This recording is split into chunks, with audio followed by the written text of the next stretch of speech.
Sahabat Oase Rohani Katolik yang terkasih, apa kabar? Semoga semua dalam keadaan sehat, bahagia, damai, sejahtera menyertai kita semua. Memberi gemuk roda pedati, mengangkut sayur ke pasar Jumat, mengasihi Tuhan segenap hati, bersama Dia kita akan selamat.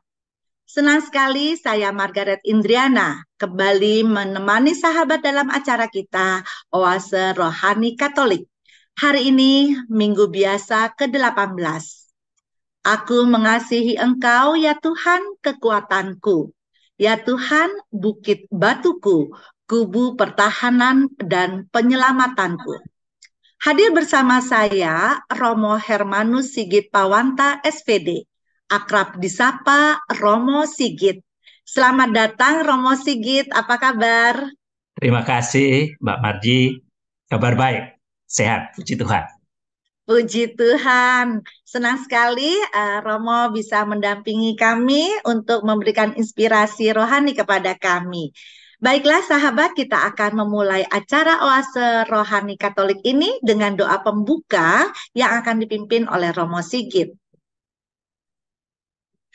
Dalam nama Bapa dan Putra dan Roh Kudus. Amin. Amin. Allah Bapa yang Maha Rahim, kami bersyukur kepadamu karena kami kau undang untuk mendengarkan firman-Mu. Bukalah hati kami, bukalah telinga kami, agar kami kau mampukan untuk mendengar firman-Mu. Dan biarkan karena bimbingan Roh Kudus-Mu, firman-Mu meresap dalam hati kami, dan juga nanti bermuara dalam kehidupan kami, dalam tingkah laku kami. Ajarilah kami untuk senantiasa percaya kepadamu, bertakwa, berserah kepadamu dalam suka duka kehidupan kami. Dengarkan doa kami, kabulkan harapan permohonan kami demi Kristus Tuhan dan pengantara kami. Amin. Amin. Dalam nama Bapa, Bapa, Putra, dan Roh dan Roh Kudus. Kudus. Amin. Sahabat Oase Rohani Katolik yang terkasih, marilah kita mendengarkan bacaan dari Kitab Ulangan bab 6 ayat 4 sampai 13. Musa berkata kepada umat Israel, "Dengarkanlah hai orang Israel, Tuhanlah Allah kita, Tuhan itu Esa.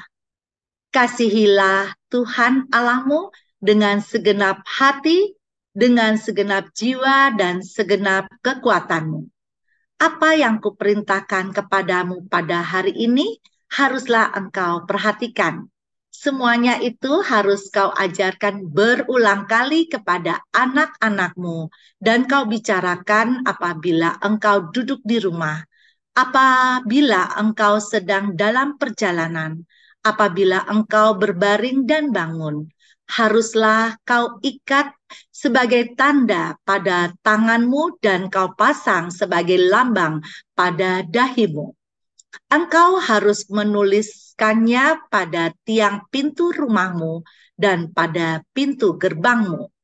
Maka apabila Tuhan Allahmu telah membawa engkau masuk ke negeri yang dijanjikannya dengan sumpah kepada nenek moyangmu, yakni Abraham, Ishak, dan Yakub, untuk memberikannya kepadamu, yaitu kota-kota yang besar dan baik yang tidak kau dirikan, rumah-rumah yang sudah penuh berbagai barang berharga, sumur-sumur yang tidak kau gali, kebun-kebun anggur dan zaitun yang tidak kau tanami.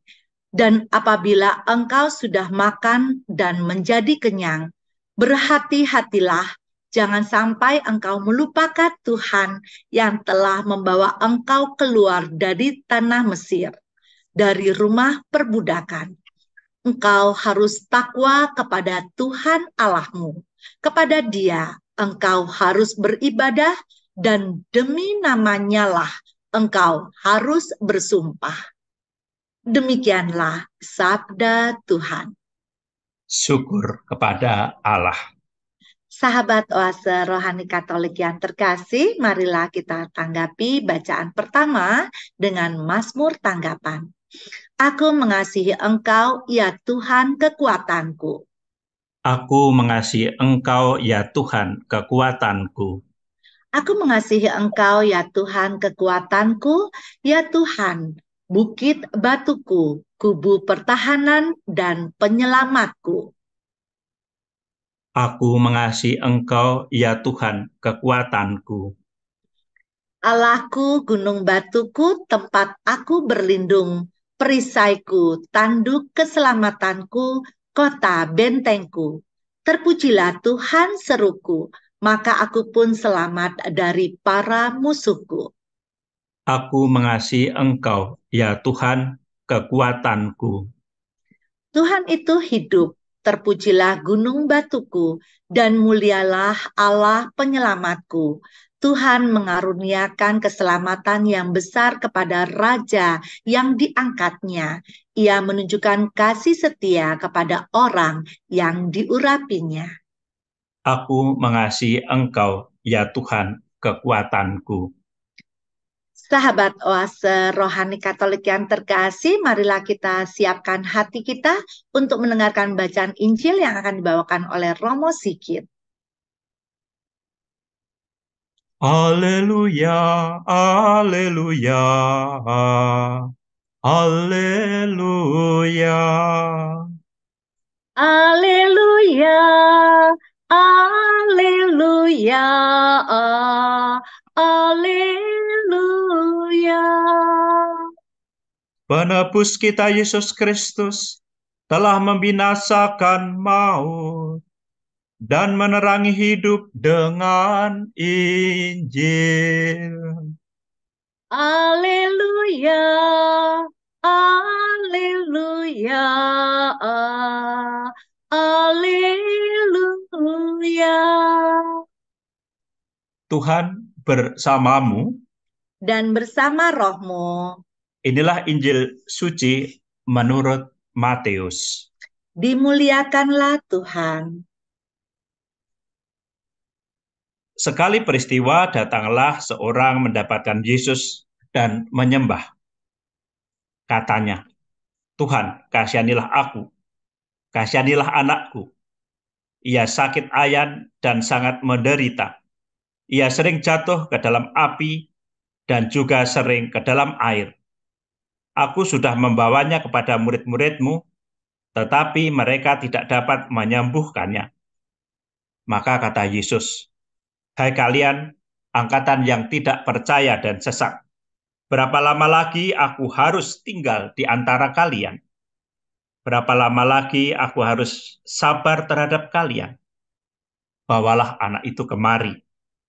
Dengan keras Yesus menegur roh jahat itu, lalu keluarlah ia daripadanya, dan anak itu sembuh seketika itu juga.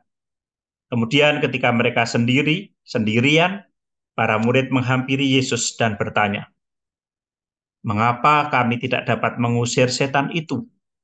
Yesus menjawab, karena kalian kurang percaya. Sebab aku berkata kepadamu, sungguh sekiranya kalian mempunyai iman sebesar biji sesawi saja, kalian dapat berkata kepada gunung ini, pindahlah dari sini ke sana.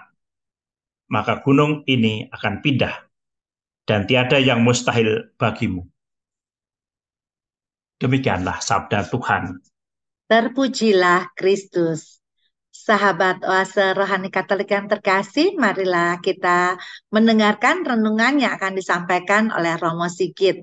Romo, dari bacaan hari ini, terutama dari kitab Ulangan, apa yang ingin disampaikan kepada Merji dan juga sahabat Oase Rohani Katolik lainnya, Romo? Merji dan sahabat Oase Rohani Katolik yang dicintai Tuhan. Beberapa hari yang lalu saya mengadakan perjalanan dari Batu, Malang ke Jakarta. Dan karena saya nyupir sendiri dan saya juga hanya jalan sendiri, maka sampai di Muntilan saya singgah di rumah orang tua, mengunjungi bapak.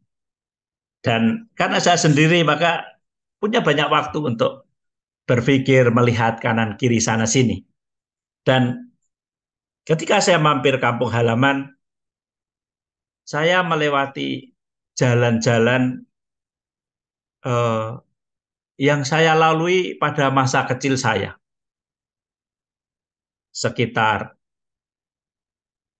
40-50 tahun lalu. Dan saya ingat persis, karena kampung saya itu namanya Sumber, di kaki Gunung Merapi. Kalau di belakang saya background itu ada Gunung Merapi dan Merbabu, itu saya lihat, saya foto dari samping rumah saya. Eh, untuk ke Mudilan itu kurang lebih 10 kilo. Dan saya harus sekolah di Mudilan setelah lulus SD. Dan waktu itu jalan sempit di desa, saya sekolah sendiri. Tiap hari saya untuk sampai ke terminal di mana ada kendaraan, saya harus setengah jam jalan kaki. Kalau pagi diantar bapak saya, naik motor, lewat jalan-jalan batu itu, kalau pulang itu jalan kaki. Eh, Perjalanan itu, kalau saya ingat-ingat sekarang, sulit. Ya, sangat sulit di usia saya 12 tahun, tiap hari pulang pergi, dan itu berat. Sendiri, dengan segala keterbatasan ya, keterbatasan. Ya, karena zamannya waktu itu tidak ada listrik, tidak ada kendaraan, tidak ada apa-apa istilahnya. Nah, ketika 2-3 hari lalu saya lewat, saya ingat itu. Perjuangan masa lalu yang tidak mudah. Kalau boleh memilih, mungkin saya tidak akan memilih. Nah, tetapi sekarang sungguh saya merasakan, bukan hanya sekarang saja, setiap saya kembali lewat kampung, lewat jalan-jalan itu, saya justru mensyukuri, ya, mensyukuri masa lalu yang kemudian menghasilkan buah-buah di masa sekarang. Dan sungguh saya sangat mensyukuri hidup saya, bahwa perjalanan itu eh, mengajak saya untuk bersyukur kepada Tuhan. Bahwa perjalanan hidup yang sulit sampai sekarang ini justru membuat saya merasakan betapa berkat Tuhan itu melimpah. Dan sungguh teman-teman, seperti yang sering saya sampaikan dalam oase rohani di masa-masa lalu, saya selalu mensyukuri hidup saya. Saya merasa kasih Tuhan itu tidak pernah berhenti. Para sahabat rohani, oase rohani Katolik, juga Marji, tadi kita mendengarkan kitab Ulangan. Apa yang disampaikan dalam pesan kitab itu? Kitab Ulangan mengajak bangsa Israel untuk mengenang, mengenang bagaimana Allah mencintai mereka. Allah mencintai mereka. Kasih dan kesetiaan Allah tidak pernah berhenti. Jadi tadi dikatakan, dengarkan hai orang Israel, Tuhan Allah kita Esa. Kasihanilah Tuhan Allahmu dengan segenap hati, dengan segenap jiwa dan kekuatanmu. Itu diminta untuk dijalankan karena apa? Terlebih dahulu Allah sungguh-sungguh mencintai, mencintai bangsanya. Kalau kita yang barangkali jarang membaca kitab suci, kalau kita membaca kitab suci, kita jelas tahu bahwa sejarah Israel adalah sejarah cinta Tuhan. Sejarah cinta Tuhan. Maka tadi dikatakan, Allah mencintai engkau, membebaskan dari perbudakan, lalu memenangkan perang, menyertai, melindungi, mendampingi. Karena itu Allah meminta umatnya untuk tetap takwa, untuk tetap setia, untuk tetap percaya kepada Tuhan. Ini ajakan atau pesan yang sangat jelas untuk bangsa Israel. Nah, untuk kita rasanya pesan ini juga sangat jelas. Kitab Ulangan ini, Marji dan sahabat oase rohani Katolik, dalam pemahaman saya mengajak kita untuk kembali sesekali waktu, tetapi juga sebenarnya dalam perjalanan kehidupan ini untuk menghitung berkat Tuhan dalam bahasa sekarang. Kalau melihat sejarah kehidupan kita, saya percaya setiap kita tidak mulus hidup. Saya juga dalam hidup saya juga jatuh bangun, gagal berhasil penderitaan. Di usia saya 12 tahun sampai 15 tahun, melaju jalan kaki tiap hari ketika itu sudah merasa lelah, lalu kos menderita, masak sendiri, kontrak rumah sendiri di usia itu. Kalau saya boleh memilih, saya tidak memilih. Tapi ternyata dalam perjuangan itu Tuhan ya membentuk saya. Tuhan mendidik saya. Tuhan menjadikan saya untuk sekarang luar biasa, sungguh luar biasa. Nah, kembali kepada kita, kita diajak untuk mensyukuri, menghitung berkat Tuhan. Apapun yang terjadi dalam hidup kita, sekali lagi saya katakan, tidak ada jalan yang senantiasa bertabur dengan bunga yang selalu mulus. Itu juga kehidupan kita. Jatuh bangun, gagal berhasil, itu biasa. Tidak ada jalan yang senantiasa bertabur dengan bunga, kecuali jalan ke kuburan. Ya toh? Nah, tetapi itu bukan berarti tidak ada alasan untuk bersyukur. Begitu banyak berkat Tuhan. Nah, dari langkah ini, mensyukuri berkat Tuhan, menghitung berkat Tuhan, kita diajak untuk tetap ingat akan Tuhan. Tetap percaya pada penyelenggaraan Tuhan dalam kehidupan kita. Jangan, ini menjadi peringatan. Tadi pada bagian kedua bacaan itu, jangan ketika engkau sudah makmur, ketika engkau sudah sepertinya tidak membutuhkan Tuhan, sudah hidup enak, lalu kemudian melupakan Tuhan. Saudara-saudari, sahabat-sahabat, kita seringkali jatuh kepada kesombongan ini. Zaman sekarang apa-apa kita, apalagi kita sudah kaya, kita sudah semua enak. Untuk apa Tuhan? Ini kesombongan yang sering muncul dalam diri kita. Jatuh dalam kesombongan manusia. Lalu merasa tidak perlu Tuhan lagi. Untuk apa Tuhan? Saya sudah kaya. Tetapi saya mengajak justru kita mulai berpikir, tetap percaya pada Allah, tetap mensyukuri berkat, tetap takwa kepada Tuhan.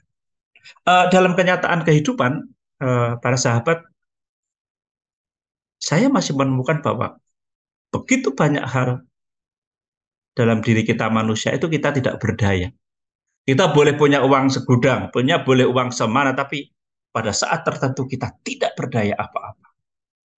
Kemarin pengalaman-pengalaman menangani saudara-saudari dalam COVID, bukan hanya soal COVID, tapi dalam kehidupan sehari-hari, saya sangat sering, tidak sedikit yang saya tahu bahwa sebanyak apapun kekayaan, tapi pada satu titik kita tidak berdaya. Kita tidak mampu apa-apa.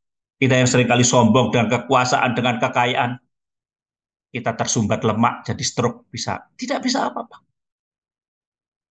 Ini yang saya mau mengingatkan, bukan hanya kepada Anda sekalian, para sahabat Oase Rohani Katolik, tetapi juga kepada saya juga, bahwa kita itu bukan apa-apa di hadirat Tuhan. Maka bacaan hari ini sungguh bagus, setidaknya untuk diri saya mengingatkan bahwa ketakwaan kepada Allah, syukur kepada Allah, percaya pada Allah itu harus selalu kita tumbuhkan, kita hidupi di dalam kehidupan kita. Ini Mbak Marci. Wah, sungguh luar biasa Romo Sigit yang sudah memberikan inspirasinya, di mana kita sebagai umat beriman harus selalu ingat akan kasih Allah yang dari kitab Ulangan ini, kisah Israel itu dari dulu sampai sekarang itu sungguh luar biasa, bahwa Tuhan selalu menyertai umatnya ya, Romo ya, dengan segala macam ya tadi, terkadang manusia suka lupa sama Tuhan. Bangun tidur, diberikan nafas, seolah-olah itu dengan sendirinya. Padahal itu adalah suatu anugerah yang luar biasa yang Tuhan berikan kepada kita, bahwa Tuhan selalu mengingatkan kita, bahwa Tuhan selalu mengasihi kita dalam segala macam hal. Nafas kehidupan, kemudian juga pekerjaan, kemudian juga tadi yang Romo sampaikan bahwa manusia terkadang jatuh bangun. Nah, saat jatuh, jangan pernah putus asa, kita bangkit lagi karena Tuhan yang menopang hidup kita.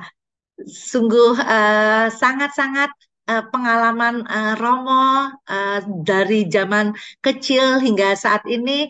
Romo pasti merasakan betapa besar kasih Allah dalam kehidupan kita. Dan di sini kisah umat Israel yang dibebaskan dari tanah Mesir, uh, di mana perjalanannya sering bersungut-sungut ya Romo dalam menjalani kehidupannya, tetapi ya tadi kita kembali diajarkan supaya apapun kondisi kita, bukan Tuhan tidak sayang sama kita, tapi Tuhan mau membentuk kita agar tadi dimurnikan.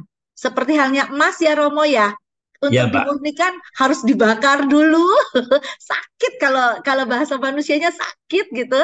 Tetapi tujuannya adalah kemurnian hati, kemurnian pikiran, kemurnian jiwa raga ya Romo. Iya, Mbak. Jadi itulah kalau kembali saya sebenarnya saya sering ngomong hal ini, sering sharing, juga saya menulis dalam buku-buku yang pernah saya tulis sebagai refleksi itu eh, rasanya kalau kita setia kepada Tuhan, Tuhan itu menyiapkan dari awal lewat penderitaan. Saya berpikir dalam perjalanan setidaknya paling tidak beberapa hari ini ketika sendiri dari Muntilan ke Jakarta, eh, saya berpikir coba kalau saya tidak mau mengalami atau melalui jalan yang sulit ketika itu, mungkin saya tidak menjadi seperti sekarang. Waktu itu saya rasanya mau give up. Pagi-pagi harus bangun, teman-teman tidur semua. Sekolah kenapa sekolah mesti jauh-jauh? Tapi ketika saya capek, Bapak selalu katakan, berjuang nak, jangan menyerah.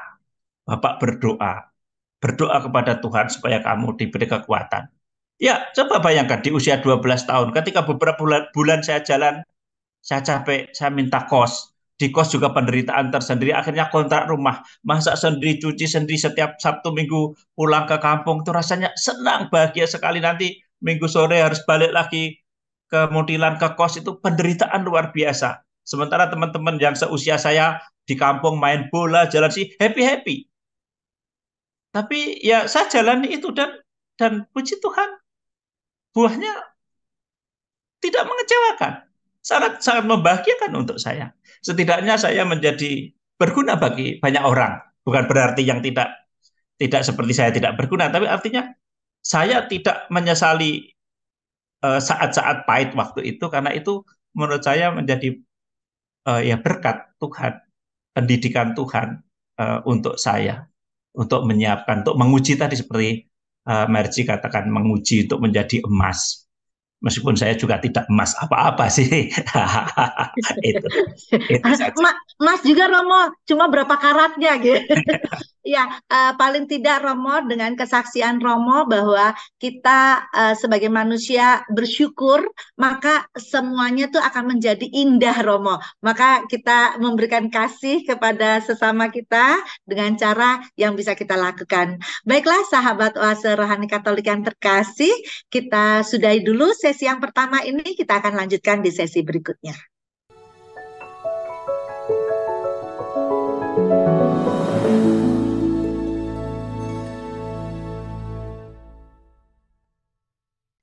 Sahabat Oase Rohani Katolik yang terkasih, masih bersama kami Romo Sigit dan Mercy. Bagi Anda yang ingin menyampaikan pertanyaan, dapat mengirimkannya ke alamat email orkaj2021@gmail.com atau melalui HP 0881 0251 334 38. Baiklah, Romo, kita akan lanjutkan di sesi yang kedua ini dari Injil menurut Matius. Pesan apa yang ingin Romo sampaikan untuk Merji dan juga sahabat Oase Rohani Katolik? Mercy dan para sahabat Oase Rohani Katolik. Saya mengawali dengan sebuah sharing yang sering saya sampaikan di berbagai macam retret, acara pemberkatan rumah atau apapun di berbagai kesempatan. Eh, Pengalaman yang terjadi beberapa tahun lalu, ketika saya diundang untuk mengadakan malam penyembuhan dan penyembahan bersama kelompok karismatik KAJ di salah satu paroki di Jakarta. Dan judul besarnya adalah Malam Penyembuhan dan Penyembahan. Acara pertama pujian, kemudian firman, doa penyembuhan, dan ditutup dengan adorasi. Nah, setelah pujian, lalu saya firman dan saya khotbah seperti biasa. Dan setelah itu diikuti dengan doa-doa penyembuhan. Yang hadir menurut saya ya beberapa ratus orang, cukup banyak. Dan ketika acara doa penyembuhan, karena ada tim dari KAJ waktu itu beberapa orang, maka saya datang setelah 30 menit saya istirahat, saya datang untuk mendoakan yang sakit secara fisik. Ada yang di kursi roda, di tempat tidur apapun, lalu saya datang, saya berkati, saya doakan. Dan karena melihat saya ada di situ, maka banyak orang juga datang kepada saya. Jadi ada beberapa antrean seperti komune itu. Saya di pojok pinggir di gereja itu. Dan setelah beberapa saat tiba-tiba di bagian tengah itu histeris. Seorang ibu yang teriak sangat histeris. Dan saya berpikir, wah kalau teriak begini bisa yang lain ikut terpengaruh, bisa rame satu gereja. Dan saya berpikir untuk maju ke tengah. Baru saya mau memutuskan maju ke tengah, seorang bapak datang. Romo tolong ke tengah bantu. Dan ibu itu yang histeris teriak itu sudah dilingkari oleh 4 orang, 4-5 orang pendoa. Dan saya masuk dalam lingkaran itu, dan ibu itu dengan teriak histeris dan membuat saya terkejut ketika saya melihat wajah ibu itu wajah yang sangat mengerikan. Yang saya lihat ya, itu wajah Dracula dengan taring-taring yang sangat mengerikan itu dan seperti yang di film-film itu. Saya ya takut jujur saja. Saya nggak nonton film horor aja saya takut. Itu nggak pernah saya nonton film horor. Tapi ketika itu saya jujur saya nggak ngerti apa-apa. Tapi saya takut dan tapi saya kan lucu, pastor takut lari lagi. Tapi saya katakan Tuhan, aku nggak ngerti ini. Tapi saya percaya, saya pernah dinasihati oleh seorang pastor tua berapa puluh tahun lalu. Dalam situasi semacam itu, berkati dengan air berkat. Dan singkat cerita saya hanya katakan, Tuhan, aku nggak ngerti apa yang terjadi, tapi aku percaya bahwa kuat kuasamu lebih kuat dari apapun. Dan saya teriak, dalam nama Yesus, pergi, pergi, pergi. Saya gebyur air, gebyur. Dan tiba-tiba histeris itu langsung jatuh.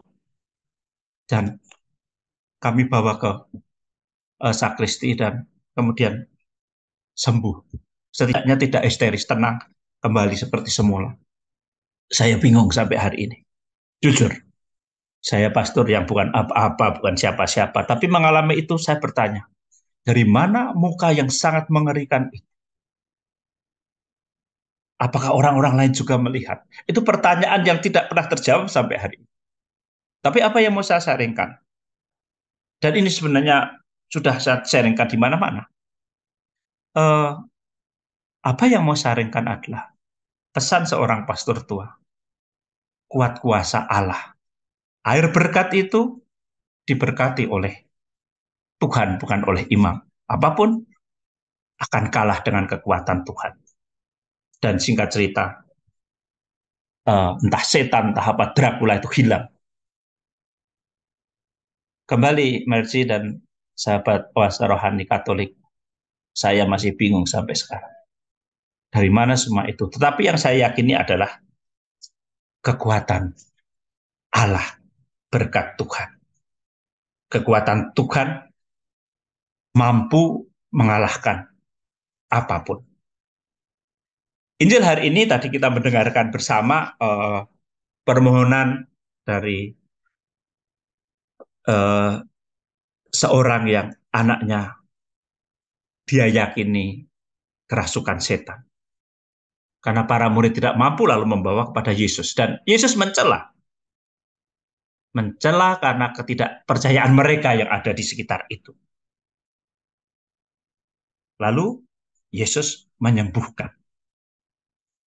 Dengan keras Yesus menegur roh jahat itu, lalu keluarlah ia daripadanya. Dan anak itu sembuh seketika itu juga.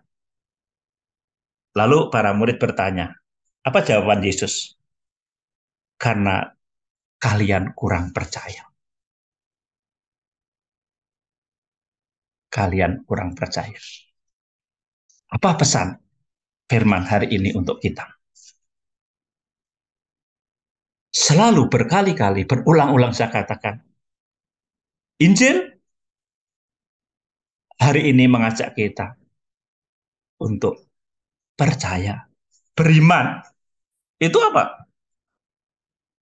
Percaya pada kuat kuasa Tuhan, kuat kuasa Allah, percaya pada kehendak Allah. Ini penting. Bukan hanya percaya saja kepada kuat kuasa Allah, itu dengan sendirinya percaya berserah, tapi juga percaya kepada kehendak Allah. Dan kehendak Allah itu seringkali beda dengan kehendak kita. Seringkali ya kita pikir mukjizat kalau sesuai dengan yang saya mau baru mukjizat. Padahal dalam banyak perkara, dalam banyak kegiatan, setidaknya dalam hidup saya banyak hal yang tidak terjadi meskipun saya maui. Juga dalam kehidupan kita toh kita sering mau harus begini, harus begitu. Sepertinya kita malah memaksa Tuhan, mendikte Tuhan. Percaya itu bukan itu menurut saya. Bukan kemauan kita harus diikuti oleh Tuhan. Kalau saya nggak dikabulkan dalam doa saya, mogok pindah gereja, nggak ke gereja. Nah, ya percaya bukan itu menurut pemahaman saya. Tapi percaya kepada kehendak Allah. Dan seringkali Marci dan para sahabat, kehendak Allah belum tentu sesuai dengan kehendak kita. Meskipun banyak kehendak saya, banyak doa-doa saya yang tidak dikabulkan. Tapi saya sangat percaya bahwa ada banyak mukjizat. Banyak karya besar Allah yang saya lihat sendiri. Bukan hanya tadi soal ngusir Dracula atau apa, bukan soal itu. Itu mungkin hanya bagian kecil dari kehidupan saya. Ada begitu banyak pengalaman kehidupan yang saya alami dengan iman. Dan itu saya yakini sebagai mukjizat. Saya dari pengalaman hidup saya sendiri, dari teman-teman yang saya temui, banyak yang bersharing bagaimana teman yang cancer, teman ternyata juga disembuhkan, banyak orang yang sakit juga disehatkan kembali, dipulihkan kembali. Itu pasti kita sekalian mengalami. Tetapi lebih dari semuanya itu percaya kepada kehendak Allah. Kalau saya kembali mengingat masa kecil saya yang tadi saya ceritakan, kalau saya bisa seperti sekarang itu ya mukjizat luar biasa. Nggak usah nunggu-nunggu ketemu setan lalu diusir atau apa. Itu perjalanan hidup saya itu mukjizat dan saya yakinnya itu karena karya besar Allah dalam kehidupan saya. Dan pasti juga dalam kehidupan kita masing-masing ada begitu banyak. Perlunya iman. Iman itu percaya dan penyerahan diri. Dan ketika kita percaya, berserah kepada Allah, karya besar Allah itu terjadi. Seturut rencana Allah. Dan sekali lagi saya catat, bukan seturut rencana kita. Nah, maka apa yang perlu saya jadi ingat sebuah dongeng, mungkin mengakhiri refleksi singkat ini, yang ditulis oleh, kalau tidak salah, dalam buku Anthony de Mello. Dikatakan ada seorang pertapa yang begitu rajin berdoa, memohon doa, apa puasa, pantang puasa, terus semati. Sampai akhirnya yang maha kuasa Tuhan itu uh, muncul dan tanya kepada dia, pertapa, Karena saya melihat doamu, melihat keseriusanmu, melihat tapamu, melihat puasamu, maka saya beri kau 3 permohonan dan semua akan saya kabulkan. Mintalah. Lalu apa? Lalu pertapa itu senang sekali. Dan dia langsung, saya minta supaya istri saya meninggal. Karena saya mau kawin lagi. Dan betul, istrinya meninggal. Lalu pertapa itu senang karena istrinya meninggal. Mungkin istrinya cerewet atau... Lalu pas mau pemakaman, para tetangga menangis sedih. Orang sebaik ini meninggal, kasihan. Pertapa, ya, bapak itu nanti belum tentu kalau nikah lagi dapat istri yang baik seperti dia. Akhirnya karena omongan teman-teman itu, dia kemudian menyesal dan dia minta lagi pada Tuhan. Tuhan, hidupkan istri saya, istri yang baik itu. Nah, akhirnya istrinya hidup. Lalu dia senang, tapi dia kemudian bingung. Tinggal satu permohonan. Mau minta apa? Dia mau minta kaya, tapi apa gunanya kaya kalau nanti sakit? Dia minta sehat, tapi apa gunanya sehat? Tapi kalau nggak punya apa-apa, jadi bertahun-tahun dia bingung. Dan akhirnya dia datang lagi kepada Tuhan. Tuhan, saya tidak tahu mau minta apa. Lalu Tuhan katakan, apa yang penting untuk kamu? Mintalah hati yang damai dalam segala situasimu. Dan itu kemudian yang diminta oleh pertapa itu. Maka ini cerita singkat saja, saya hanya mengajak kepada kita semua, percaya kepada Tuhan, berserah kepada Tuhan, eh, percaya kepada kehendak Allah, dan mohon juga iman itu, supaya berani eh, menerima dalam damai segala situasi kepada Allah. Jadi memiliki hati yang damai. Mohon ini, Tuhan berilah hati yang damai dalam segala situasiku. Jadi sekali lagi pesan yang hendak saya sampaikan, kita dipanggil untuk percaya, berserah kepada Tuhan, percaya pada penyelenggaraan ilahi, dan jangan lupa minta hati yang damai dalam segala situasi kita seturut rencana Allah. Baik Romo, terima kasih.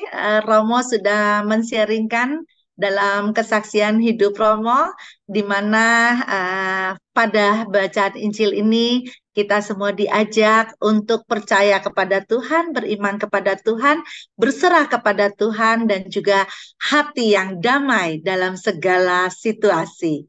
Baiklah sahabat Oase Rohani Katolik yang terkasih, terima kasih atas inspirasi perbincangan rohani yang sudah diberikan oleh Romo Sigit, dan kita mohon doa penutup dan berkat dari Romo. Marji dan para sahabat Oase Rohani Katolik, mari kita berdoa. Allah Bapa yang Maha Kasih, kami bersyukur kepadamu karena kami boleh mendengarkan firman-Mu. Ajarilah kami senantiasa untuk percaya kepadamu, pada kasih-Mu. Biarkanlah iman kami senantiasa Kau tumbuhkan di dalam suka dan duka kehidupan kami. Semoga firman-Mu yang kami dengarkan hari ini semakin memampukan kami untuk bertakwa kepadamu, mencintai-Mu sepenuh hati. Tuhan, berilah kami juga kekuatan untuk melanjutkan kehidupan kami masing-masing dalam suka duka hidup kami. Biarlah kami tetap percaya, berserah kepadamu. Dengarkan doa kami, kabulkan harapan permohonan kami demi Kristus Tuhan dan pengantara kami. Amin. Kita akhiri dengan mohon berkat Tuhan. Tuhan bersamamu Dan bersama Rohmu. Kita yang hadir di sini, hidup karya kita, juga mereka yang kita doakan, dan mengharapkan doa-doa dari kita, dibimbing dan dilindungi oleh berkat Allah yang Maha Kuasa, Bapa dan Putra dan Roh Kudus. Amin. Amin. Sahabat Oase Rohani Katolik yang terkasih, semoga apa yang sudah disampaikan pada hari ini, terutama kita percaya kepada Tuhan, beriman kepada Tuhan, dapat kita lakukan dalam kehidupan kita sehari-hari. Terima kasih kembali kepada Romo Sigit atas inspirasinya. Baiklah, sahabat Oase Rohani Katolik yang terkasih, Romo Hermanus Sigit Pawanta SPD dan Margaret Indriana mohon undur diri dari ruang dengar sahabat. Berjalan-jalan ke tengah kota, bertemu bangunan setengah jadi. Percayalah selalu pada Tuhan Allah kita, karena dialah sumber kekuatan abadi. Salam damai, Tuhan memberkati.